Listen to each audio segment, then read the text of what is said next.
Molavay'dan herkese merhaba. Adobe InDesign ile afiş tasarımı nasıl yapılır onu göstereceğim.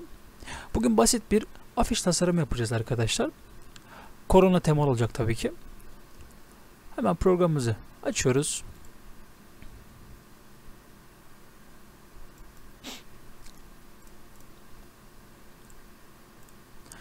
A4 üzerinde çalışacağım arkadaşlar. Dikey olacak şekilde ayarlamasını yapıyorum.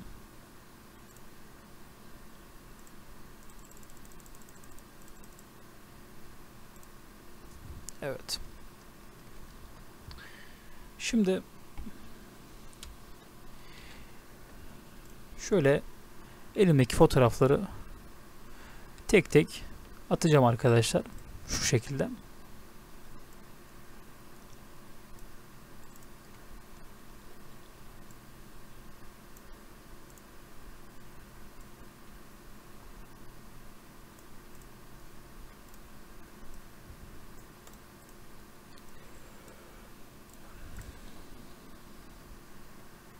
Aslında bu tür işlemleri yaparken arkadaşlar birden fazla program kullanmak sizin için daha iyi. Örneğin Photoshop, örneğin Adobe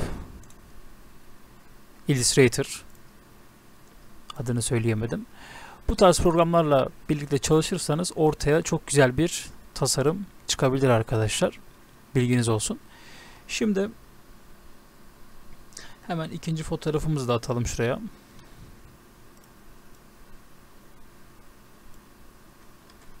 Evet, üstüne atmayacaktık arkadaşlar. Yanlış oldu.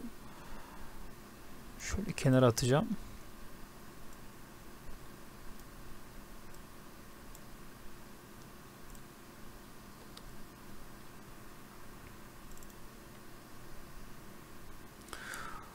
Bunun opağını %50 yapacağım.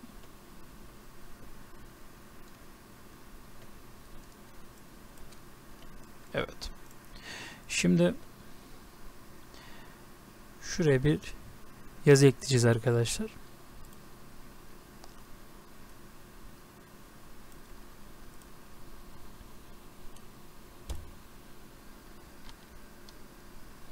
Büyük punto ile yazıyorum.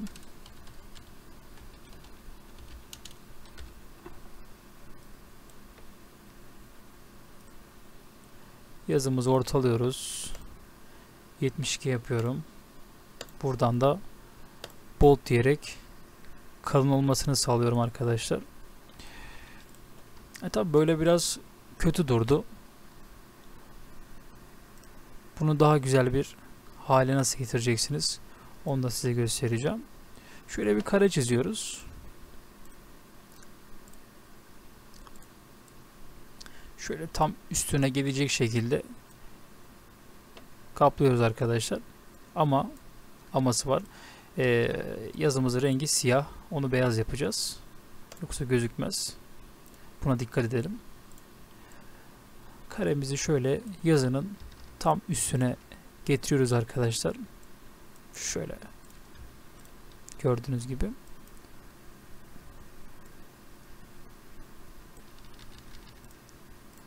Daha sonra şu kısımdan opak ayarını düşürürüz arkadaşlar. Bunu şöyle 75 yapayım.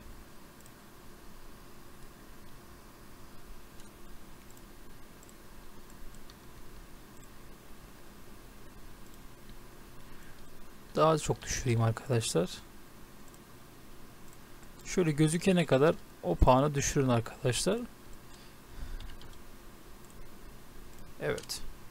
Şu an gözüme gayet güzel hitap ediyor arkadaşlar. Şimdi ise şuradaki kısma geliyoruz arkadaşlar. Buraya da evde kal ve sağlıklı kal yazısını yazacağız.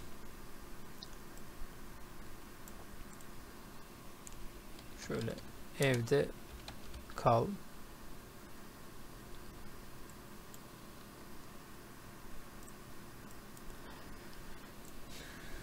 Mesela şunu evde 60 punto yapalım. Kalı 72 yapalım. Şöyle.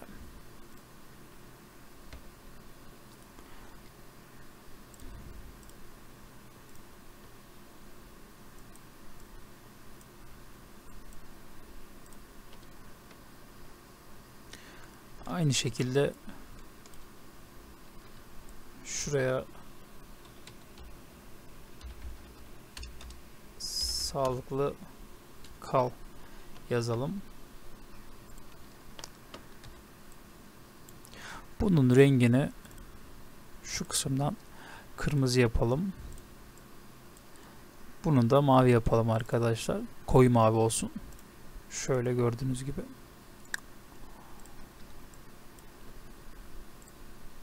Bolt yapalım.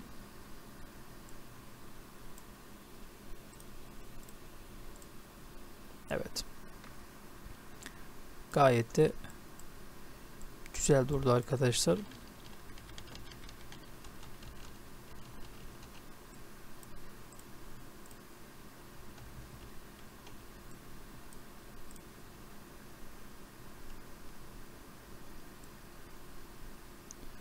Şöyle tam altına gelecek şekilde. Şimdi şöyle bir çizgi çiziyorum arkadaşlar.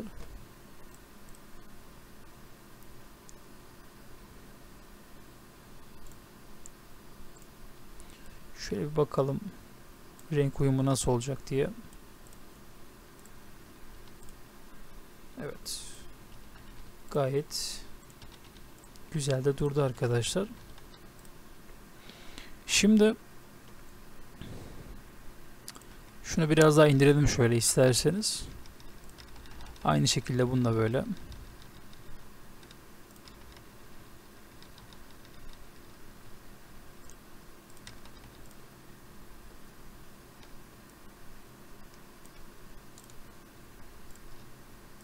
Evet.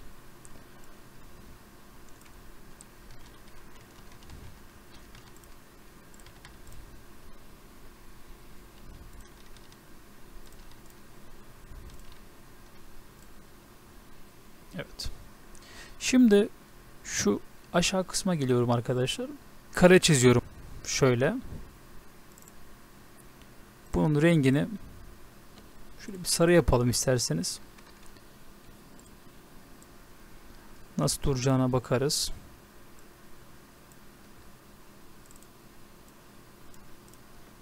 Şöyle. Gayet güzel de durdu arkadaşlar. Hemen şu kısma da yazımızı yazalım.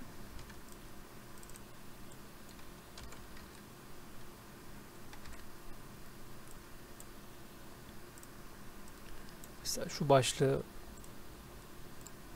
şöyle 24 yapalım.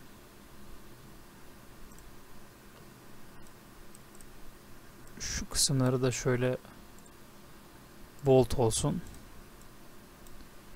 Geri kalansa italik olsun şöyle.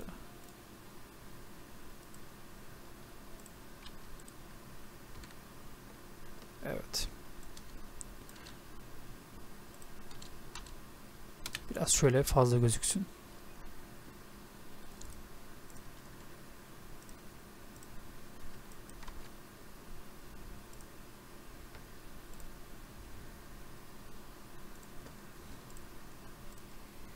Evet.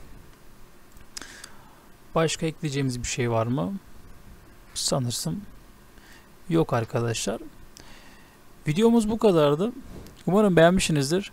Kendinize iyi bakın. Hoşça kalın.